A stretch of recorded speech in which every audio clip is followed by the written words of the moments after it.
Македонскиот председател сега бил сигурен дека не постоел политичар кој можел да преговара и разговара за македонскиот идентитет, но дали и на кој Стево Пендаровски може да му се верува, на опозиционерот кој велеше дека не постои нормален човек кој би го променил името на државата, или пак на гордиот председател на државата со новото име, на човекот кој вели дека барањето бугарите да бидат внесени во устав е мешање во внатрешните работи на Македонија, или пак на човекот кој сега вели дека уставните измени се прилика која не смееме да ја пропуштиме. Може ли да се верува сега на зборовите на Пендаровски, кој е уверен дека никој од денешниве политичари воопшто не би разговарал за идентитетот на македонците? Длабоко сум убеден дека ниту еден од денешнава генерација политичари никогаш нема да преговара за идентитетските прашања, затоа што нашите црвени линии не ги утврдивме ние.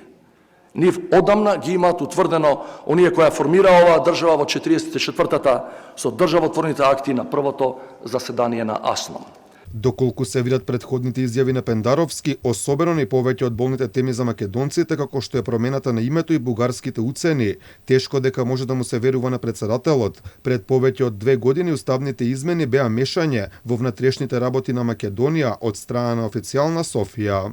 Тоа да бидеме отворени. Не само Петков, и Радев, и претходни други кажуваат. Тоа е мешање во внатрешните работи.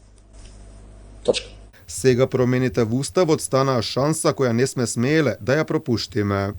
Со одлагање на уставните промени ќе пропуштиме уште една прилика која може да не чини најмалку уште една деценија надвор од интеграциите.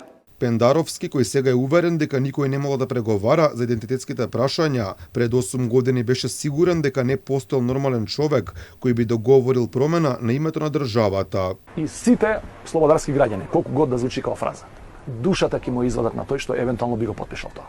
Нема да го остат у таа фотелја у која е. Ја не се сомневам, мислам дека шанси нема за такво нешто, али ако има, во интерес на нашата заедничка иднина, ние мора да му земеме мерка на тој човек. Сепак Пендаровски 4 години после оваа изјава стана председател на Северна Македонија. Наменувањето на името му предходеше неуспешен референдум, а пред тој да се случи Пендаровски уверуваше дека ако нема излезност, процесот ќе запре.